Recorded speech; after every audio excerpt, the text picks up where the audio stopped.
Olá, seja bem-vindo a mais uma videoaula sobre acesso a banco de dados com ADO.NET e Microsoft Visual C Sharp.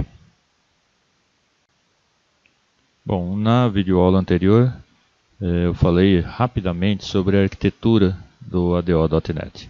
Então agora esta e algumas próximas videoaulas nós vamos ver na prática como que se dá o acesso a banco de dados com o ADO.NET. Bom, por questões didáticas eu vou usar o banco de dados Access. Então, o ADO.NET ele suporta diversos data providers, quer dizer que ele pode se conectar a diversos bancos de dados diferentes. O SQL Server, Oracle, MySQL, o Access. Então não importa qual é o servidor de banco de dados. O que vai mudar no seu programa, se você escolher um outro servidor de banco de dados, é o Data Provider, ou seja, qual é a biblioteca, o driver que você usa para estabelecer conexão. Mas é só isso, o resto, os comandos, a forma de você enviar o comando, a forma de você receber os dados que vêm do banco, é a mesma independente do tipo de banco de dados que você estiver usando. Então, para a gente não ter que ficar lidando com servidores de banco de dados, criar conta em servidores, então eu decidi usar o Access. Então, se você tiver o Access, você cria o banco de dados. É uma coisa que eu vou chamar a atenção aqui, que eu vou usar o Access 2000. Ou melhor, eu estou usando o Access 2007, mas a estrutura de arquivo, o padrão, é do Access 2000. Então, se você estiver usando um Access que não seja a versão 2000, e é provável que você tenha uma versão mais moderna, crie o arquivo e lembre-se, hora de salvar o arquivo, escolher a versão do Access 2000. Então pode mudar a forma de salvar, dependendo da versão do Access que você tem. Mas é importante isso, hora de salvar, peça para salvar como Access 2000. Então, eu vou mostrar aqui a estrutura da tabela. Eu vou abrir aqui em modo design. Então, nessa tabela, é uma tabela que eu chamei de funcionário.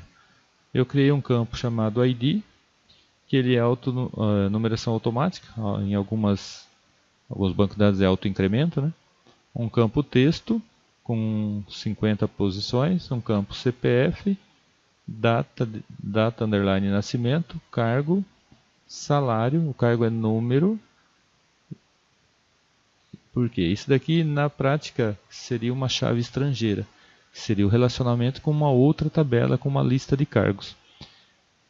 Então eu deixei como número por causa disso. Se a gente fosse sofisticar, evoluir, refinar mais o sistema, provavelmente a gente iria criar uma tabela de cargos. Salário, unidade monetária. Então, em C Sharp seria o tipo decimal. E a situação também, assim como o cargo, é um número, que seria então o código da situação, né? Por exemplo, é ativo, é afastado, de férias, coisa assim. Bom, então aí cria essa estrutura, lembre-se de salvar como um Access 2000. Eu vou dar um duplo clique aqui e abrir, ó. Então eu poderia até, aliás, eu vou colocar aqui já um registro.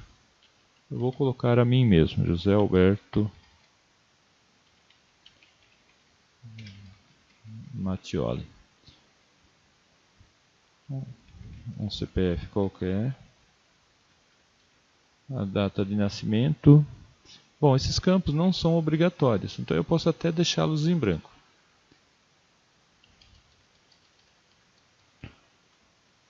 O cargo, vou colocar salário.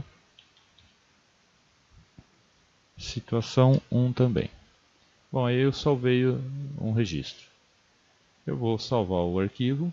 Agora eu posso até fechar o arquivo. A única coisa que eu vou ter que saber depois é onde eu salvei ele, né? Bom, então eu vou fechar o Access. E agora nós vamos no C Sharp e criar o projeto lá no C Sharp. Bom, então eu vou aqui, arquivo, novo, projeto.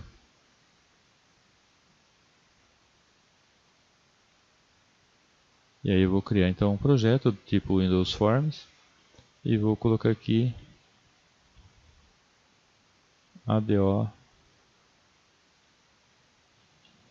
ado.net e vou clicar aqui em OK.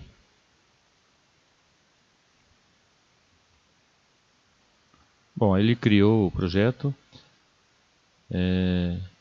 Bom, primeira coisa que eu vou fazer, eu não vou colocar nada aqui, só vou colocar um botão, só para a gente ver como que funciona a conexão, como que o meu programa estabelece conexão com o banco de dados ou com o servidor de banco de dados. Eu vou procurar aqui caixa de ferramentas e vou colocar então um botão aqui na página, no formulário. Aí eu vou definir aqui algumas propriedades para esse botão.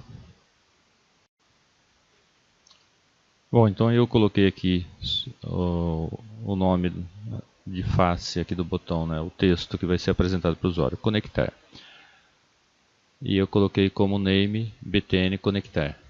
E o texto, né, conectar. Então aqui é a propriedade texto, conectar. Eu vou agora definir o evento clique. Quando o usuário clicar aqui, ele vai chamar o método que eu vou chamar de cmd conectar.